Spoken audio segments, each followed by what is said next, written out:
This is Heal In, Gift of Love, episode 38.2. We're going to read from Vajraheart Revisited and pick up with how the Great Perfection is, in a sense, a blend of recognizing the primordial purity underlying, animating, and into which you return in all things, that is spontaneously present. In other words, the primordial purity is spontaneously present. The spark of the divinity is spontaneously present. It's a spontaneous presence, but it's primordially pure. The word for the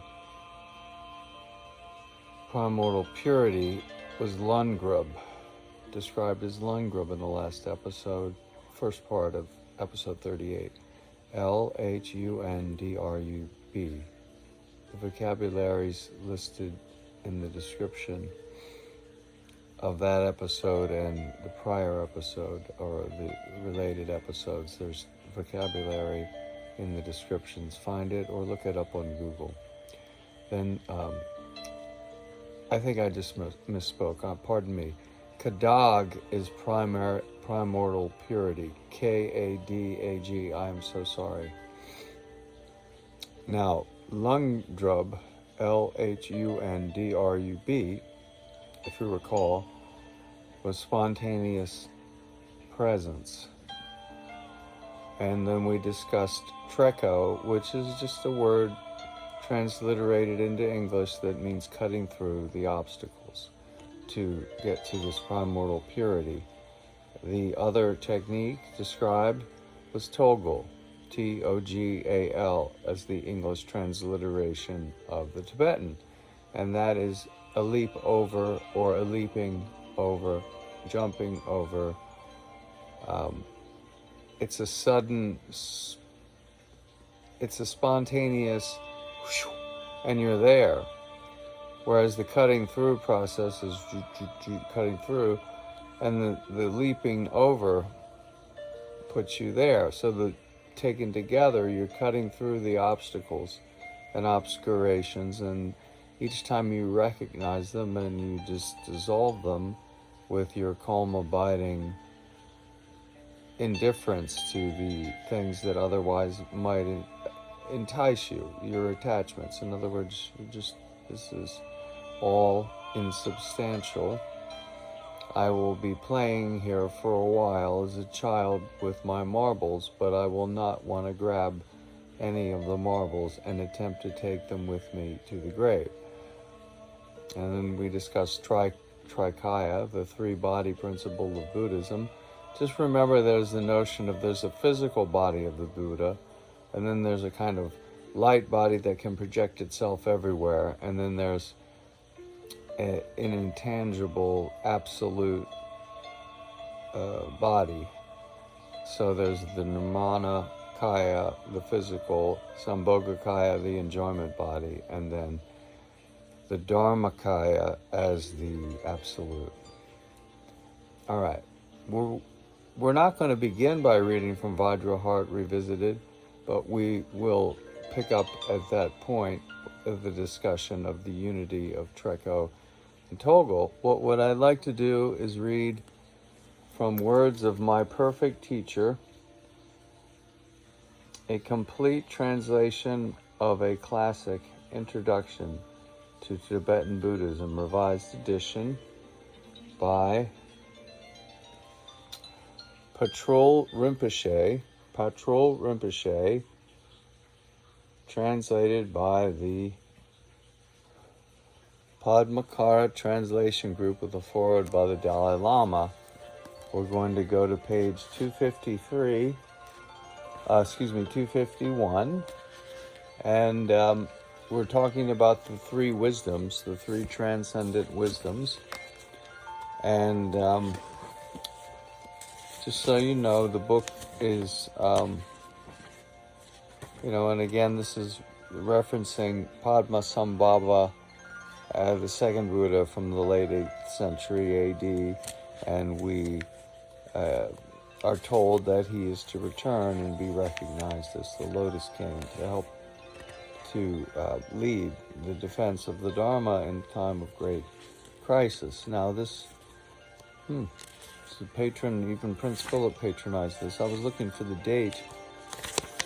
I suppose perhaps I'm too thorough for many people because they've already changed the channel. They've gotten bored.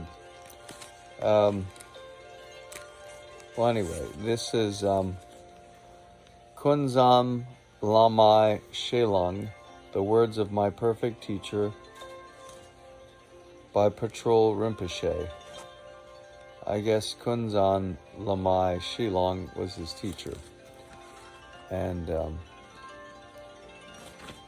what year was this published? Good grief.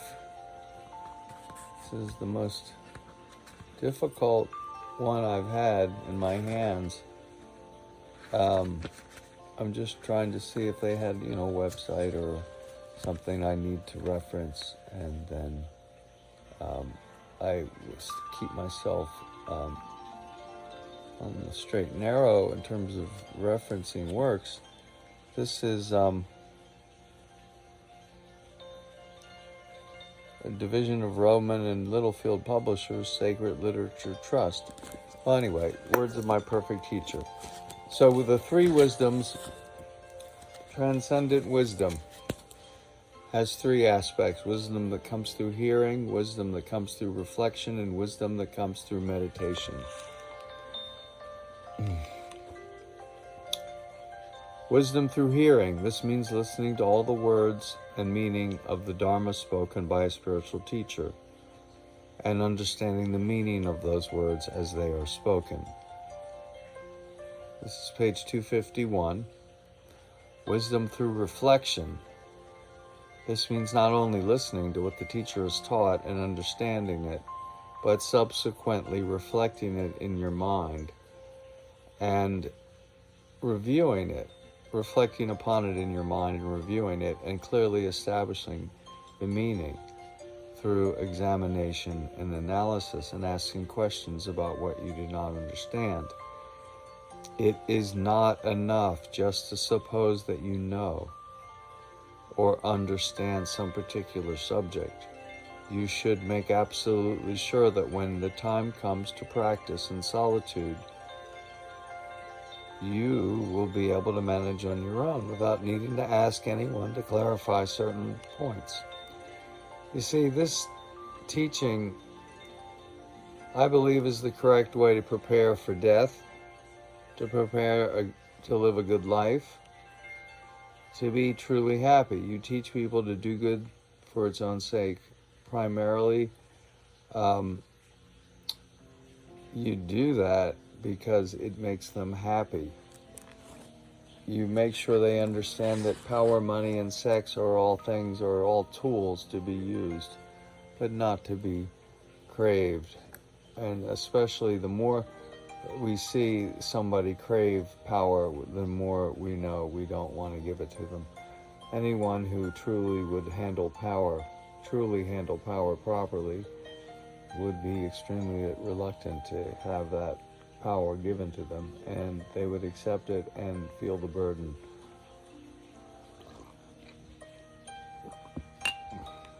All right. And they'd feel the joy of self-respect. King and the land are one. All right, so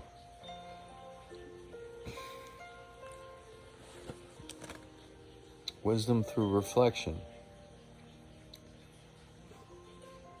In other words, when you're dying, it's you. The priest is not going to help you. You're passing through a process. The Tibetans teach about. The Catholic Church teaches you nothing. They suggest it's one life, so that mathematically this makes no sense whatsoever. A finite lifetime, a finite set of years, has an infinite cause. Apparently you go to hell forever, But if you spent 30 years robbing banks after a short childhood that ended at about age 12 and died at age 42 after you robbed banks for 30 years, why should you be burning in hell for an infinite amount of time? There's no infinite cause that would have a finite effect if you just think about it. And there's no infinite effect that would arise an infinite number of years, or in hell, that could possibly be caused by a finite period of time. That's at least my claim. I've asked you to write me, email me, PD Hinton, P as in Paul, D as in David, HINTON @gmail.com, or call me 305-407-0699 if you're curious.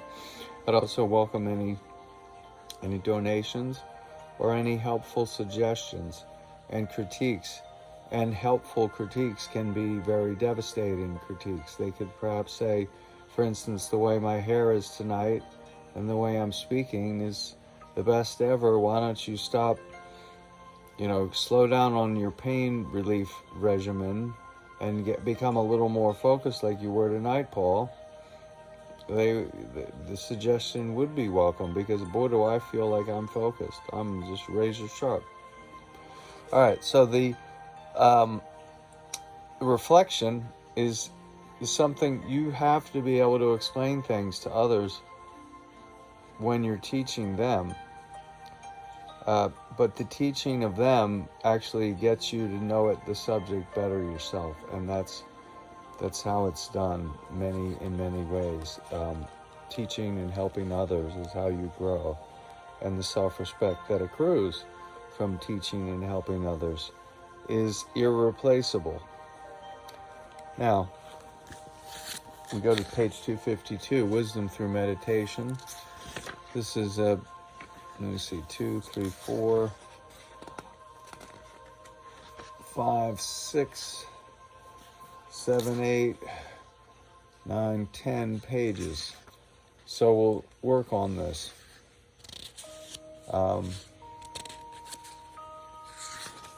This is the section of importance. Wisdom through meditation. We're at 12 minutes, 50 seconds. How long can you take this discussion? This is it. This is about arousing compassion, bodhicitta, compassionate wisdom. This is about freeing yourself so that you're no longer begging to go to heaven and fearing going to hell, that you could take both of them and be the same. To be just as happy.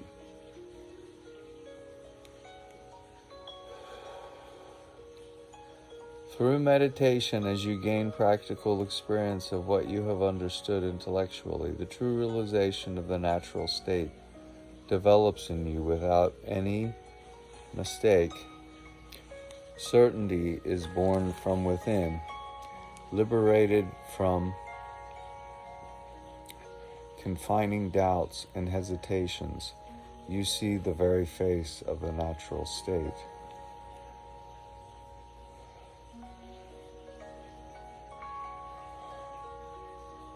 Having first eliminated all your doubts through hearing and reflection, you come to the practical experience of meditation and see everything as empty forms without any substantiality, as in the 8 similes of illusion. As in a dream, all the external objects perceived with the 5 senses are not there but appear through delusion. As in a magic show, things are made to appear by a temporary conjunction of causes, circumstances, and connections. As in a visual aberration, things appear to be there, yet there is nothing. As in a mirage, things appear but are not real. As in an echo, things can be perceived, but there is nothing there, either outside or inside. as in a city of Gandharvas. There is neither a dwelling nor anyone to dwell. I suppose that's an abandoned city or something. As in a reflection, things appear, but have no reality of their own. In other words, certainty is born from within, liberated from confining doubts and hesitations. You see the very face of the natural state. You've eliminated your doubts through hearing and reflection, through your practical experience of meditation, and you see everything as empty forms without any substantiality, as in a dream and a magic show, visual elaboration, a mirage, an echo, in a city of Gandharvas. Maybe that's ghosts. There's neither a dwelling nor anyone to dwell. As in a reflection, things appear but have no reality of their own, as in a city created by magic. There are all sorts of appearances, but they're not really there. Seeing all the objects of your perception in this way, you come to understand that all these appearances are false by their very nature. When you look into the nature of the subject that perceives them, the mind, those objects that appear to it do not stop appearing, but the concepts that take them as having any true existence subside. But the concepts that you take, that you make, that makes you think they have any true existence, they subside when you look into the nature of the subject that perceives the objects. You look into the nature of the mind. The subject is the mind that perceives the objects that appear to it, and they do not stop appearing, but the concepts that take them as having any true existence subside. To leave the mind in the realization of the nature of reality, empty yet clear, like the sky, is transcendent wisdom. Well, we're at 17 minutes. Let's introduce the 6 Transcendent Perfections. I'd certainly like to know about them. You have to remember, I'm reading from a book that's new to me, that I'm absolutely fascinated by, and I welcome any dialogue. And then I've written the teachers that I've been able to identify and locate to ask for permission. I haven't received word back, but I don't think that I'm violating any of their right to their work, because I'm reading their work and recommending it, and recommending people send donations to the monastery that would be associated with at least the Vajra speech, the dictionary, the Rangjeng Yeshe publications. Well, the 6 Transcendent Perfections, to explain them in detail. Each one is divided into 3. So each of the 6 perfections has 3 parts, total of 18 sections. Material generosity, that category has 3 sections of its own, making 20 sections all together.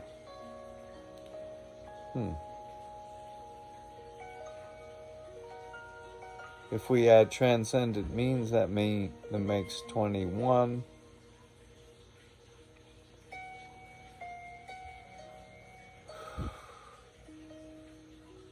Oh, 22, he's going on transcendent aspiration. 23, and transcendent primal wisdom. 24, going into even more detail. Each of the 6 transcendent perfections can be divided into 6. Holy cow, making 36 sections. We can see how this works by examining the section on the giving of Dharma and transcendent generosity. When the teacher who teaches the Dharma to be taught and the disciple to whom the teaching is to be transmitted come together, explaining the teaching is transcendent generosity. that the teacher does not seek gain or honor for teaching the Dharma and does not contaminate what he is doing. Whew, this is me. I better remember this, that he does not contaminate what he is doing either with self-aggrandizement, resentment of the position of others. Okay, I don't like the communist Chinese. Okay, all right, I don't like their position over Tibet. Or any other negative emotion is transcendent discipline. Okay, let's run through all this real quick again. To explain the 6 transcendent perfections in detail, each is divided into 3. 6 times 3 is 18. And then there's a category of material generosity. And then transcendent means, strength, transcendent aspiration. They're all transcendent primal wisdom. It's 24.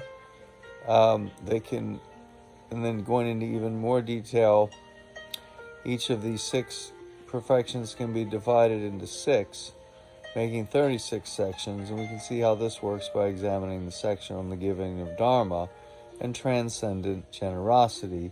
When the teacher who teaches is taught the Dharma to be taught to the disciple, and it's been transmitted properly, that's transcendent generosity. Because the teacher does not seek gain or honor for teaching the Dharma and does not contaminate what he is doing, either with self-aggrandizement, resentment of the position of others. So we have to be careful about being too vehement about wanting to drive the Communist Party of China out of Tibet, or perhaps maybe we should anyway. But perhaps we need to, at the same time, consider these factors, and then the self-aggrandizement of me reading somebody else's work. I think it's useful, it's good for me, and it would help anybody else that would otherwise not be introduced to this. I don't think it's likely that you'd be introduced to this in this way, in a more relaxed rock and roll or nice quiet classical music way, and with a hippie. And I finished a bunch of artwork, so I should show the camera. This one is a work in progress. Whoops. Can you see it? No, there you go. Okay, that's going to turn into a pumpkin where you're looking inside the pumpkin, and it's a world peace. It's an apple that turns into a heart, and Eve's apple turns into a heart. And then you have her, like a Christmas tree. Okay. All right. And that's what achieving the rainbow body is like, dissolving into light. And this is the only other one I can reach. And then she's also has a star exploding over. She's like a Christmas tree, and that's an ah at her chest, a Tibetan ah that refers to space or void. And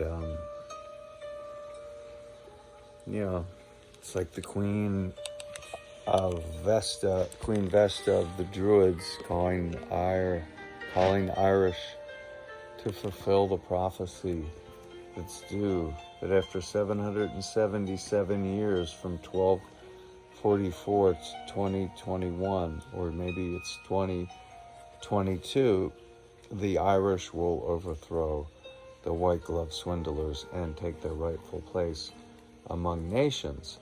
And the British Empire will be finally given its due, and the family that then will inherit the throne will be named for the proper way that you interpret Gaelic, which is the Kennedy in the ancient Gaelic word referred to the shaman who could channel for the group, the tribe, the city, the village. Let's say the village. He was the the gifted wounded head.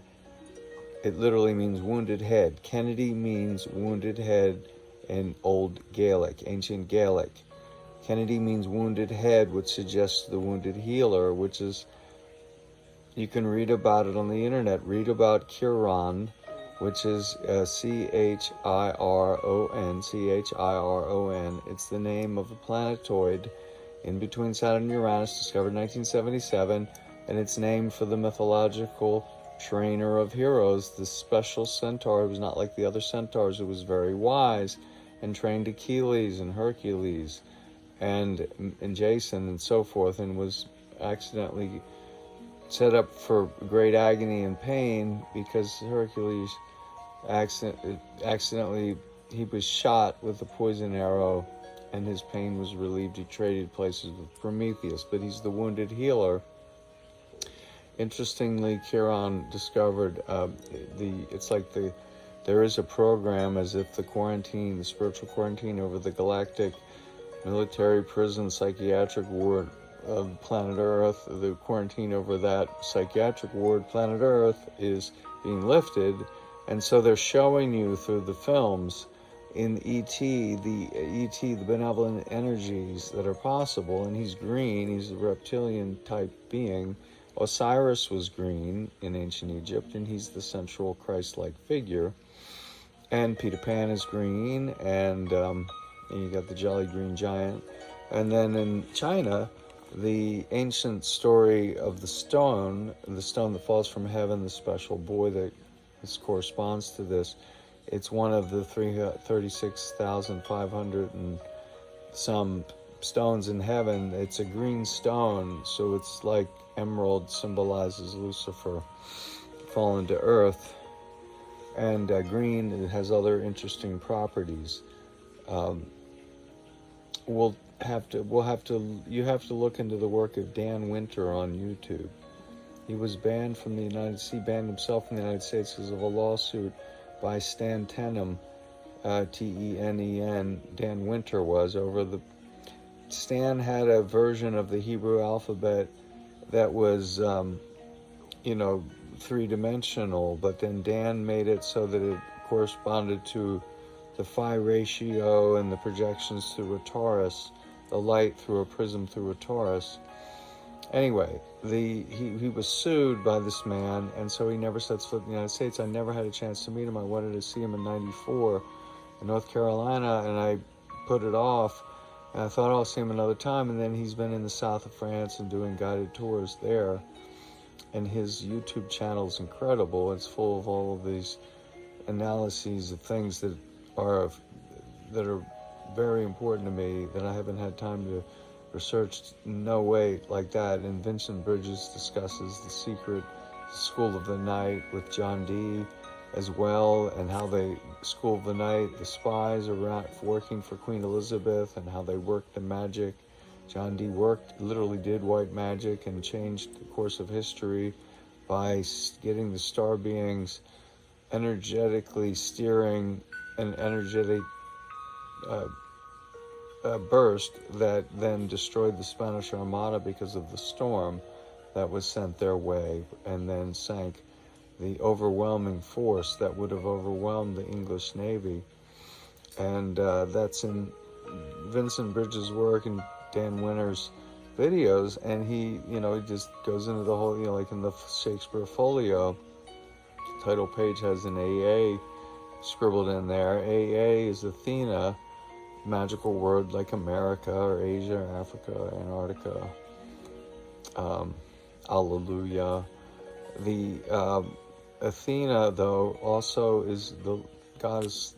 It's liberty. It's the Statue of Liberty. It's the same thing. It's the feminine wisdom that we need to have return, that corresponds to that balances the method of the scientific method. Let's put it that way. You need to balance that with the feminine wisdom. In the Tibetan, it would be method and wisdom. Okay, so we don't want to get too far away from our subject, and we're talking about the perfections.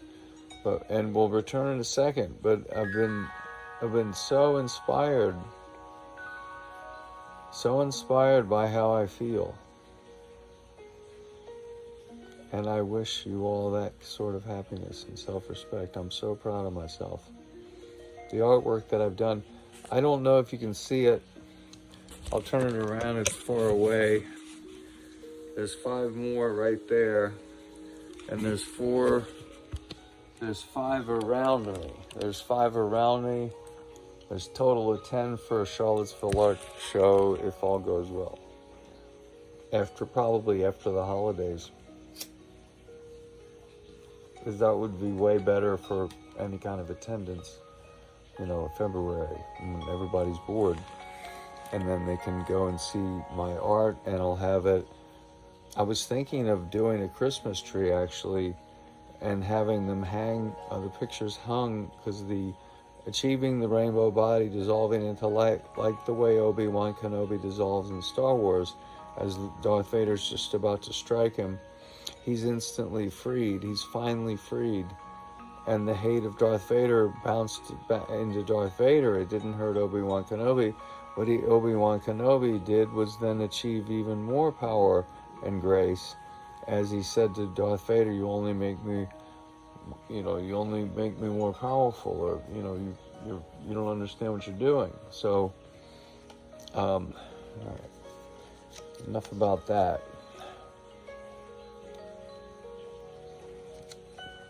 Now, another thing to consider in my life, I want to share. This is relevant. You get people that are drinking. I've had problems. I'm not going into my problems right now or my solutions. I had been sober for May 18th, 2018 for 3 years to May 18th, 2021, and made it to Halloween this year. And then in the aftermath of getting basically confirmation with the surgeon hemming and hawing that the wound isn't really healing. It's not going to heal, like he said, or made me think. So it's just like a chronic leaking wound on my left buttock. So it's like, screw this. And then I found out tramadol medication, the narcotic, could not be changed. Well, no, yes, it could be, but he wouldn't change it. My distinguished surgeon refused. And I told him that I'd read about the side effects, and my left leg was so swollen it hurt to walk, just even walk on it, which is no longer the case. Now, why is that no longer the case? I found out from a friend who was sailing, repairing his sailboat. He finished that. He's expected to be sailing to Key West and be here with his girlfriend, and I can't wait to see them, and they'll be living on their boat, and I'm very excited. So he told me his mother's legs were so swollen she had trouble walking from it. He said, throw it away. So I stopped taking it. So I just started amping up the THC CBD oil, which I have a card, medical marijuana card. It's legal in Florida. And I was also smoking it, legal. And I'm smoking cigarettes, and I stopped the tramadol, and I'm using Tylenol. And after that visit in Miami, I was by myself, and I said, the hell with this, let's go out and get a drink. And I don't have any symptoms of wet brain, or I don't have withdrawal symptoms when I stop. I don't get the shakes. I just feel I have to consciously make myself relax when I feel agitated in the morning if I've been used to drinking like I had in the past. Because I could, from 2000, when I was with my teacher from 81 through 88, let's just put it that way, in Columbia University, 1.5 years, and then took time off, tried to be an actor. I thought, get a waiter job. We did catering, high-end catering, but worked for Frederick von Meers, this astrologer, and spent all my time with him, serving him by cleaning every day, vacuuming every day, vacuum wash the floor, clean the bathroom every day, all that, mirrors once a week, wash all the laundry as soon as it's there, the slip covers once a month, vacuum the rugs, yes, every day, but shampoo the rugs like once every 6 weeks. And it was like the Army, or it was, Ranger School was nothing compared to working with him, and I ended up working for him full time. I worked at Tavern on the Green for a year in banquets, and did, waiter, but I want to get to acting school, but I never got around to that because I was fascinated by Frederick's astrological reading practice, and he prescribed gemstones to go with the astrological readings. And so the reason I brought all that up is, you see, you have these problems of looking back, of forgiveness, self-forgiveness. Okay, I forgave everybody. I bet I became a doormat because I left my teacher as he was dying of HIV, knowing that he was HIV positive, knowing that he wouldn't admit it to me and have a discussion. He just knew that I knew. He wouldn't go get his test results. We never had sex together, and that was not the point. The point is, I was so disappointed that he didn't want to have a discussion, and I decided I wasn't going to have him witness him having another hustler or other person come up for a little quickie in the bedroom, and I left with nothing and joined the Army. And I always had this self-hatred, and I began to drink in the Army, and I didn't stop until the birthday of my adopted mother in 2018, May 18th, 2018, and I'd been told by about a half a dozen people to stop drinking. My adopted mother was whispering from heaven. I was 13 when she died, but she died in 77, July 17th. And her mother her mother lived to be 99, was amazing. And her husband made so much money and invested so well. We got up to 22 grandchildren, great-grandchildren, and aunts and uncles. Everybody got a $5,000 check at Christmas. Wow, yabba dabba do. Well, you just got to get your mind around this. It's like, I didn't stop drinking until I inherited $1.7 million in assets.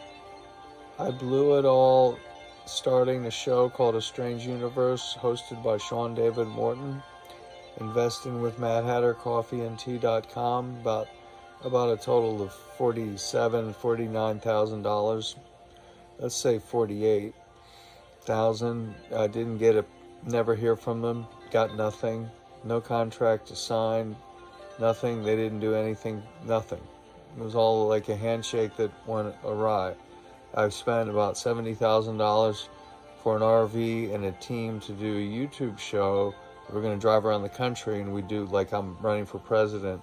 It's on YouTube, and I'm like, the party of the cats, or the feline, funnies, or whatever. It's the Fixie Pixies is what I use as my name on OpenSea.io with my NFTs, PHIXIE, and on here on YouTube, PIXIE, because the X is it nixes, and Nix is the night, and then of course the Mad Hatter daughter, the parents that loved her, NYX. That was really why I was just like, okay, I'll invest. I want to see this daughter become a multi-millionaire.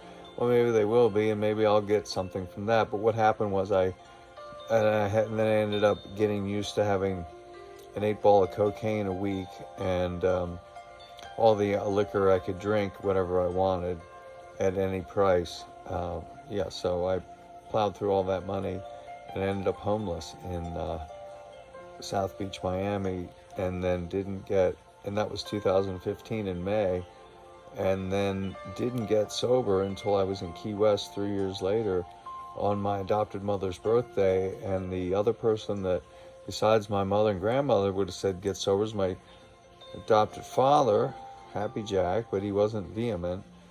Frederick, my teacher, absolutely.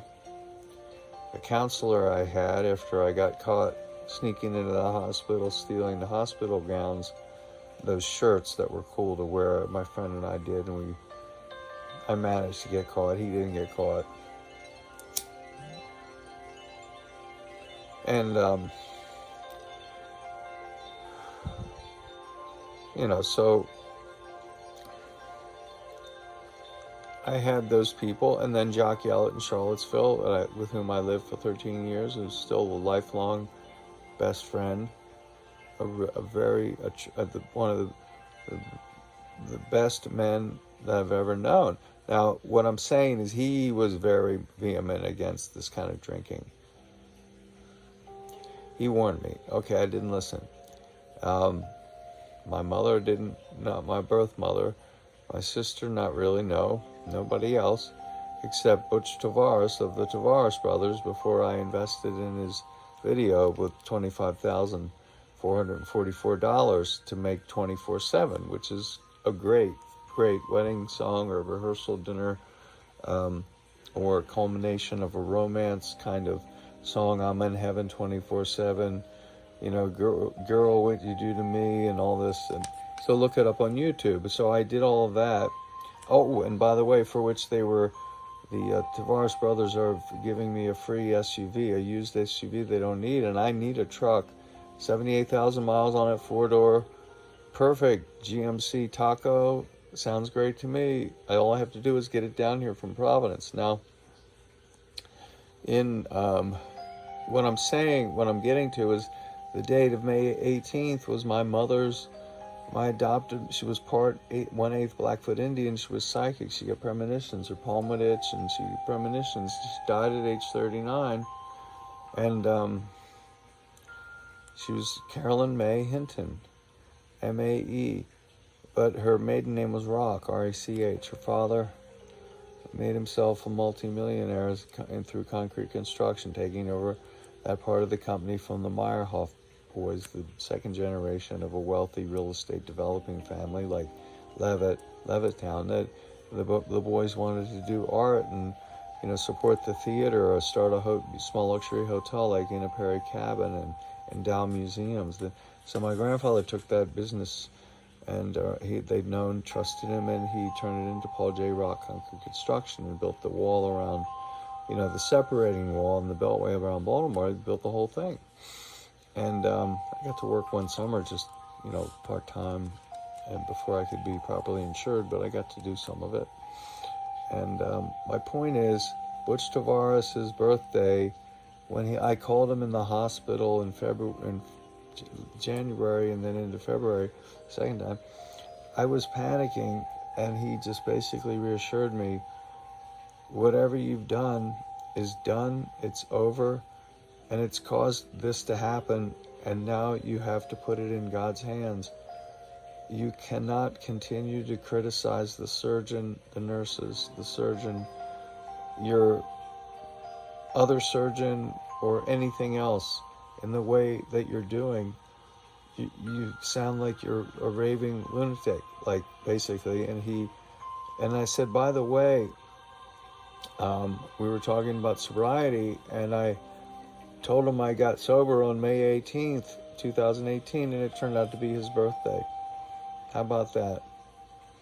So there was my adopted mother, her mother, so that's Carolyn, and her mother's name was Altheria, Altheria. Wonderful woman. Love her very much. And my father, Happy Jack, that's 3. Jock Yellett, number 4. Although there was a counselor in there, but I wasn't prepared to even begin to listen. But these people truly cared about me. My mother and my grandmother, my father, and Jock Yellett. And then here we are with Butch Tavares. Oh, and then my partner with whom I lived that left me that money after he died of cancer, Turner Hicks. So after Jock Yellett, number 4, then there was Turner Hicks, and he was on psych meds. He'd already become sober a long time, got off cocaine and all that. And I fell into all of that and went through all that money. And I did a lot of good things for people, like the kind of things you do when you're drinking, like you're shopping when you're drinking, this kind of stuff, where you give somebody $10,000 to repair the roof. on their grow house in Colorado with the promise that you can always visit, and then when it turns out that their girlfriend is unwilling to have me visit, that I get nothing for doing that. And there was a number of different things like that. We started the limousine concierge service, Imperial Prestige, with Dennis Rodman's lawyer and Dennis Rodman's former driver. They got me good. I lost big with them. And they'll never admit it, but they know what they did. The person that set up the RV and all that took off the RV, moved out of the rental. I thought that they were going to stay in that rental in Portland, Oregon, and we were all going to be together and planning and doing. And all of a sudden, they're gone. And then he got married and had a baby with his wife. It was the last name. It's the name of a nation, an ancient nation, and they're all with his name. It's ridiculous, but it's a cult. And he stole from me, and he doesn't understand what that means. Didn't come through, and then one of the other kids, I bought all these computer things for him, about $12,000, and wanted him to help me with a website. Got nothing. And his father sold a yacht to Tiger Woods. His mother's an interior decorator. He's got an uncle or cousin that's a senator. And this is what happens if you're careless and reckless with drugs, especially cocaine. It makes you very impulsive. So my point is, when you get to where you can no longer function and manage money, you'd better get help. And I didn't. And then when I'm watching people that I've known on the street, because I was homeless for,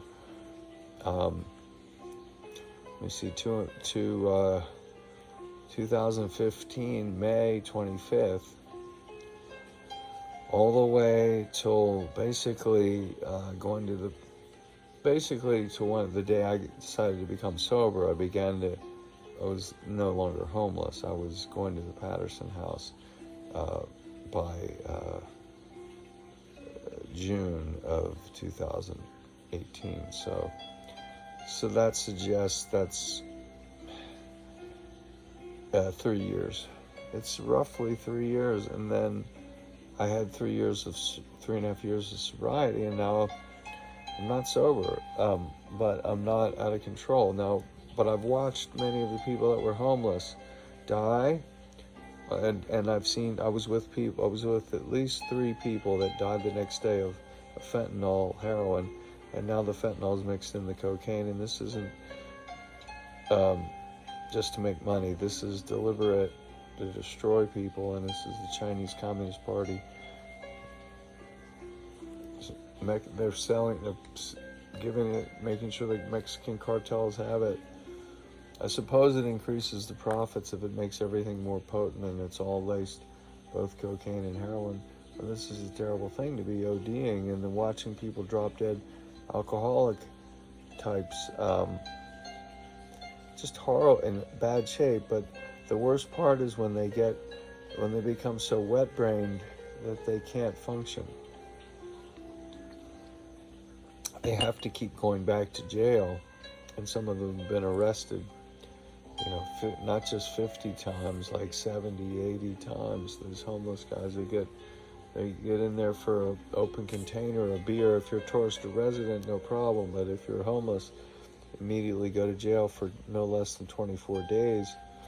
And that's how they get their medical and, rest and sleep, and then they just keep doing that. But these are the wet brain guys that they only have about 10 to 20 different stories, and once they drink enough, you're going to only be able to hear one of the 5, 10, or 20 stories that they know, and that's it, and the same phrases, and they'll want to hear the same songs.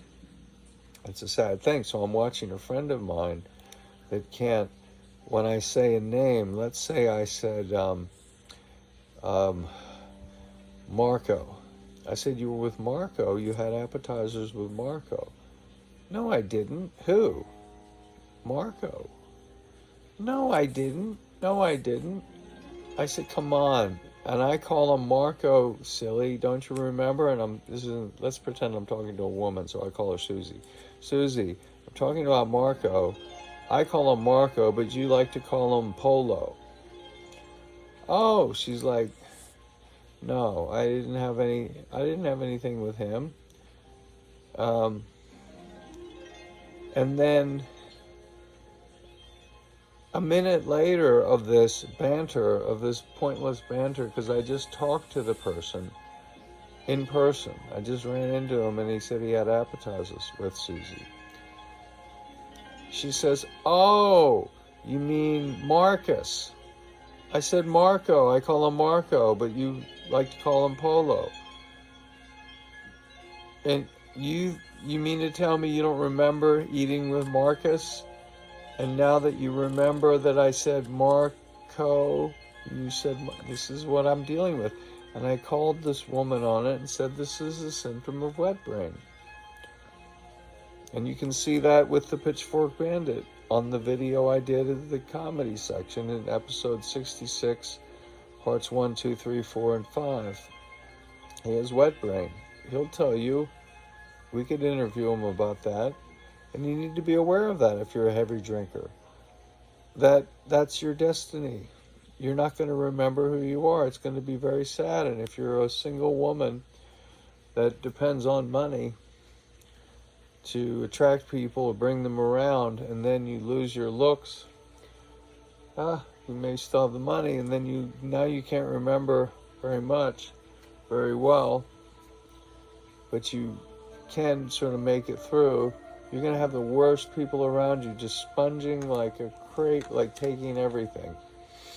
And that you won't have attractive people, and you won't have hardworking, good people, and it could be very ugly. You could get violent. The aftermath. So this is why I spun off in that direction, and we'll pick it up with the Six Transcendent Perfections in part 3 of episode 38. And we'll still go back and read the section in Vajrahat Revisited about the unity of the technique of cutting through all obstacles to the primordial purity, and of leaping over, of just jumping over all of them, the toggle, and that fundamental unity brings you to the recognition of that primordial purity that is your origin, from which you come, by which you're animated, into which you return, is spontaneously present. Thus ends this episode.